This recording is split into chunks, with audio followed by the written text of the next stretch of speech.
el shoegaze. Esas canciones donde parece que hay más ruido que música, donde en las voces no se entiende nada. Música que si escucho un segundo más con el volumen de mis AirPods al 60% me voy a quedar sorda. Y el género donde no evoluciona desde hace...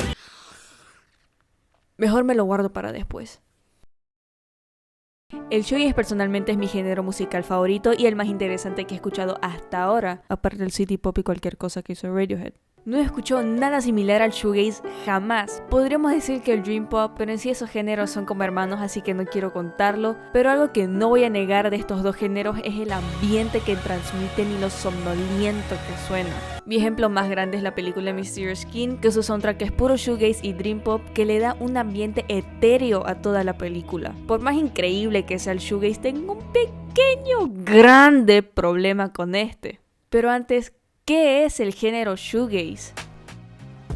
Las bases que iban a servir como influencia a las futuras bandas pioneras del shoegaze y del dream pop sería la canción All I Wanna Do de The Beach Boys. Esta canción fue lanzada en 1970 y vaya que suena bastante adelantada para su época, gracias a los sintetizadores y a los efectos de voz. Estos elementos posteriormente fueron sacados por el post-punk 10 años después y que con el paso del tiempo llegaron bandas como Cocteau Twins, la primera banda pionera no solo del shoegaze sino también del dream pop. Usando cada vez más pedales y sintetizadores, los medios tacharon de su música como poco definida y sin rumbo. En sí no hubo ningún disco plenamente de shoegaze hasta 1985, pero desde hace años bandas independientes andaban tocando este tipo de música. Desgraciadamente nunca se le dio ningún tipo de reconocimiento al shoegaze en estos años, ni en los posteriores, haciendo que muchas bandas independientes de su momento solo se hayan quedado en la escena underground y que su mayor tocada sea en un bar con cucarachas y con un olor a mierda. Pero por suerte llegó una discografía dispuesta a dar a conocer música underground para darles una oportunidad. Estoy hablando de Creation Records. Por esta época es donde salió el primer disco, al menos reconocible, del shoegaze, que es Psycho Candy de The Jesus and Mary Chain, que contiene todos los elementos reconocibles del shoegaze, guitarras distorsionadas sin que se les entienda nada, al igual que la voz con la cantidad de efectos que tiene, baterías consistentes y mayormente de relleno, y canciones grabadas en mala calidad a propósito. Este disco fue el que marcó el inicio de la escena shoegaze. A pesar de que aún no se consolidaba como tal, sí que fue un gran paso para marcar el inicio del género. Por ese tiempo comenzaron a salir más álbumes de shoegaze, algunos no tanto, pero al final tenían esa esencia, hasta que en 1988 comenzaría a surgir la banda de shoegaze que definiría no solo el sonido del género, sino llevarlo a un nivel que hasta... Mejor me lo guardo. My Bloody Valentine se creó en 1983, donde lanzarían varios EPs donde se notaba de lejos que todavía no encontraban su sonido, pero que por suerte terminaron llamando la atención de Creation Records. Firmaron con ellos y sacaron su primer álbum Isn't Anything de 1988. Cuando quisieron comenzar a trabajar en su segundo álbum, el proceso no iba ni ser el más rápido ni mucho menos el más divertido. My Bloody Valentine eran perfeccionistas con su sonido, cosa que me sorprende muchísimo tomando en cuenta el género que están tocando. Había personas que creían que solo eran personas haciendo musical sin tener idea de teoría musical y de que su sonido solo era un montón de instrumentos y efectos uno encima de otro solo para rellenar y sin sentido. Pero en 1991 My Bloody Valentine iba a callar bocas y sacar lo que es para mí el mejor disco de shoegaze jamás hecho.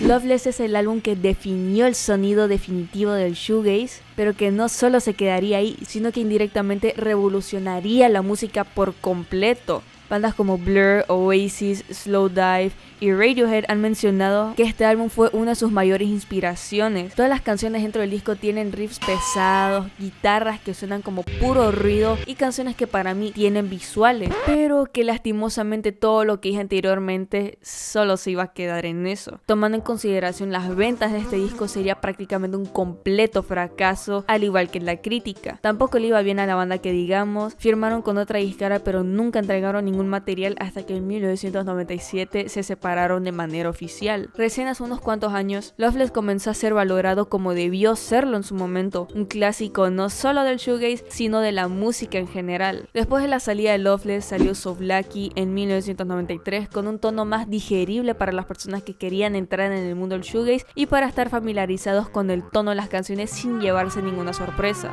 Pero dejando las bromas a un lado, ¿qué pasó con el shoegaze después de Loveless? Oh my God, bro.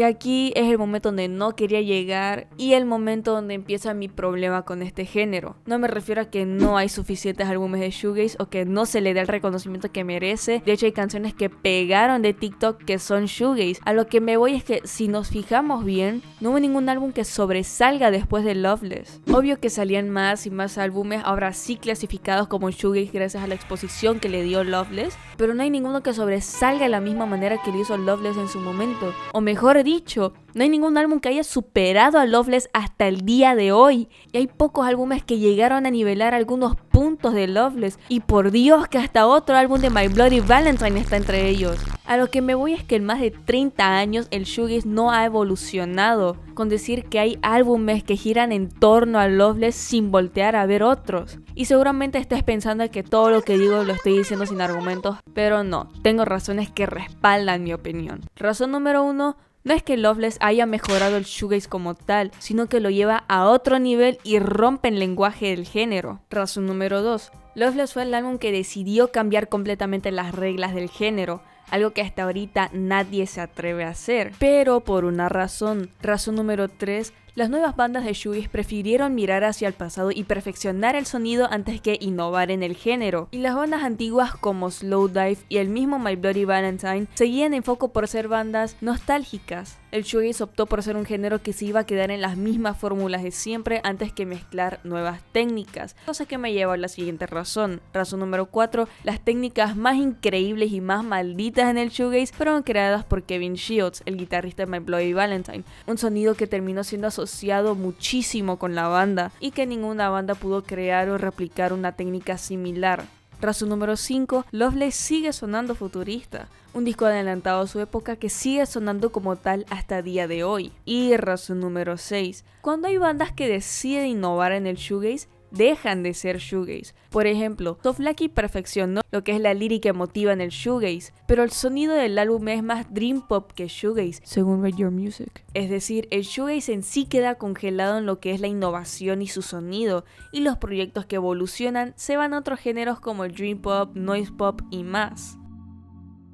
¿Quieren que les sea sincera? Yo no tengo ningún problema con el shoegaze. Al hacer este video me di cuenta que el shoegaze es perfecto tal y como es. No necesita ninguna evolución ni innovación. Pero si lo hace no me enojo. Porque no lo necesita. Siento que con Loveless ya se alcanzó el peak del género y Soulfly perfeccionó lo que es la emoción en las canciones. No les voy a mentir que este video es clickbait, pero en sí quería dar a conocer mis razones del por qué sentía que no había escuchado nada mejor o similar en el shoegaze después de escuchar Loveless. Pero es una sensación mía. Ahora sí me voy, chau.